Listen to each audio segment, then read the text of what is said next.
Good morning, everyone, and welcome to my channel.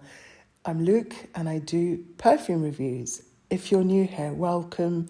Please consider subscribing if you like my content. If you're a returning subscriber, welcome back. Please go ahead, give this video a like, post a comment. I read all of your comments. I always respond. Today, I wanted to do the first video in my autumn-winter or fall-winter, if you're American, series. And I'll be focusing on ambery and spicy perfumes from my collection. So ambery, spicy, oriental, balsamic scents are something that I really enjoy because they're sweet, comforting and warming. Perfect for the autumn and winter. I like to wear them year-round, but I always pull them out in September once the weather starts getting colder. And the first one I want to talk about is Initio from Estee Lauder. It comes in this stunning bottle and it should have a bow, but mine got lost for some reason. It was released in 1953 as a bath oil, and it's a cult classic loved by so many women and men because let me tell you, this is a completely unisex scent by today's standards. It's a spicy oriental with a cacophony of different notes, anything from spices, florals, resins. I would describe it as classic, vintage smelling and opulent. And it's also very elegant. It's rich, warm, balsamic and surprisingly sweet and pleasant for such a vintage scent. There's a slightly aromatic medicinal opening, but it quickly turns into this powdery, ambery scent combined with warm Christmas spices like cinnamon, cloves. The dry down is very soft and very powdery. It almost smells like a decadent dark chocolate. Even though it's an absolutely bombastic scent, I don't think it smells bad and it's not overwhelming. If you read the reviews, you'll see that it has quite a bad reputation. And I couldn't disagree more. It's not at all bitter or unpleasant. Some people say it reminds them of cherry Coca-Cola or dark chocolate, and I can see where they're coming from. But this is not a gourmand scent by any means. In terms of the performance, this perfume is a complete powerhouse. Initio reminds me of the next perfume I'm going to talk about. And even though I only own a sample of it, I have to talk about this absolute classic, Opium by Yves Saint Laurent, released in 1977. It was one of the first modern Orientals and it really popularized the Oriental trend in perfumery.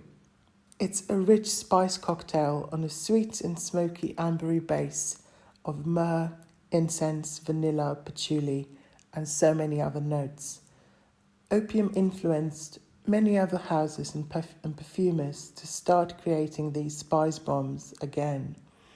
These spicy ambery perfumes were popular in the 1930s and 40s because of Shalimar, which is considered the first Oriental fragrance, and fragrances like Taboo from Dana were also those rich, spicy Orientals, and they used to be very popular, and they became popular again with Opium in 1977. This decant is vintage, and I was really disappointed when I tried new Opium at the airport.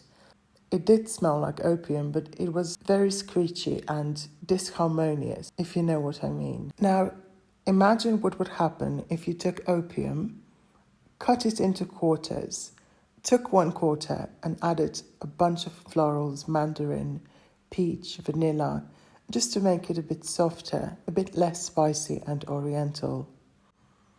You've just created Coco from Chanel, or Coco de Chanel, as it's pronounced in French. It was released in 1984 and it's one of my all-time favorites. It smells incredibly glamorous, refined and elegant. This is elegance in a bottle. It evokes opulence, wealth, gold jewelry, old money, class. Coco is a vintage scent, but it's not dated. I find it very likable because it's sweet, ambery and powdery. My choice of concentration is the EDT, just because I'm used to it and I prefer it to the EDP, which is beautiful nonetheless. I describe Coco as peach, amber, cloves, and vanilla. There's just a hint of rose and a slight animalic touch in the dry down.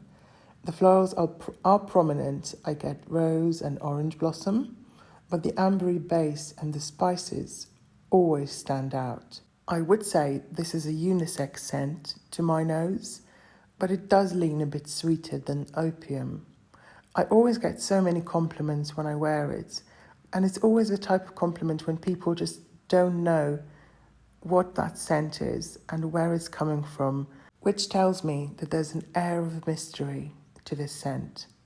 This bottle is a relatively new batch and it smells fresher and soapier than my previous vintage bottle that was even richer, spicier. But I would say the DNA is still there. It's an unforgettable scent. The performance of the EDT is solid. It lasts around 8 to 10 hours on me. Next up, I've got another spicy fragrance from the 1980s, and this is Jean-Louis Scherrer number 2 from 1986. It's a similar type of concoction to Coco, but they don't smell exactly the same. Scherrer 2 has a prominent honeyed tuberose note, as well as a very warm, ambery Oriental base, and it's also a touch more animalic than Coco. The notes on Fragrantica are not entirely correct. There's definitely also some animalic notes, because this smells animalic. It's also powdery, sweet and spicy, and interestingly, there are no spicy notes listed on Fragrantica, but there must be at least a few. Anyway, this is a stunning scent. It's a powerhouse and it's not for the faint of heart, and it's not as likable and approachable as Coco. This, however, is not the most likable scent in the world, and I wouldn't recommend blind buying it at all.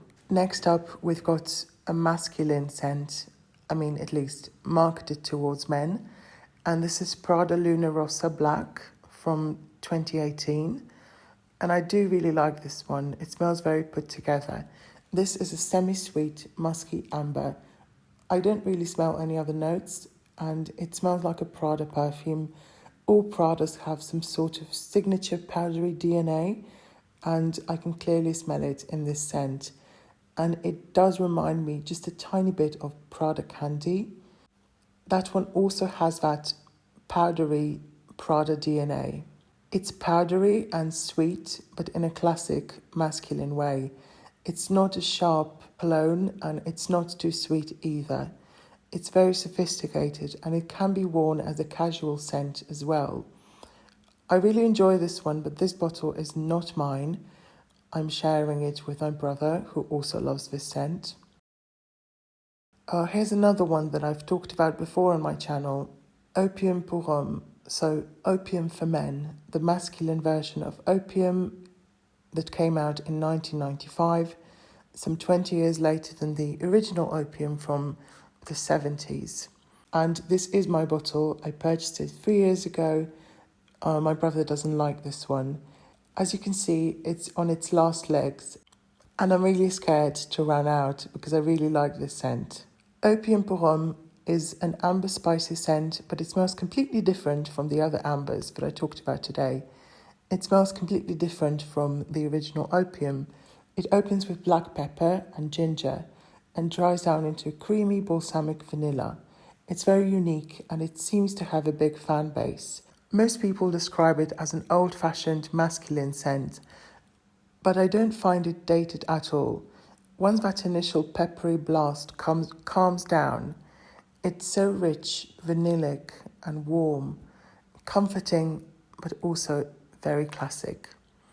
If you can find it for a good price, I recommend this one. I'm not entirely sure whether or not this is discontinued, but I know that it's very hard to find and it's getting harder to find. Moving on, we've got a niche fragrance, and this is Side Effect from Initio Parfums Privé. And let me tell you, this is expensive, but it's really stunning. I've only got an 8ml travel spray that I ordered from an online fragrance subscription service, and just look how much I've used. Side effect is a spicy, boozy vanilla with notes of cinnamon, rum, tobacco, and obviously vanilla. It's perfectly unisex, but it's not for everyone. This is one of those scents that people describe as apple pie scents. Think Killian's Angel's Share, for example. This is super strong, it's room filling, it's long lasting, and you get what you pay for. I don't find it to be overly gourmand because the tobacco note balances everything out very nicely. And that's all for today. Thank you so much for watching.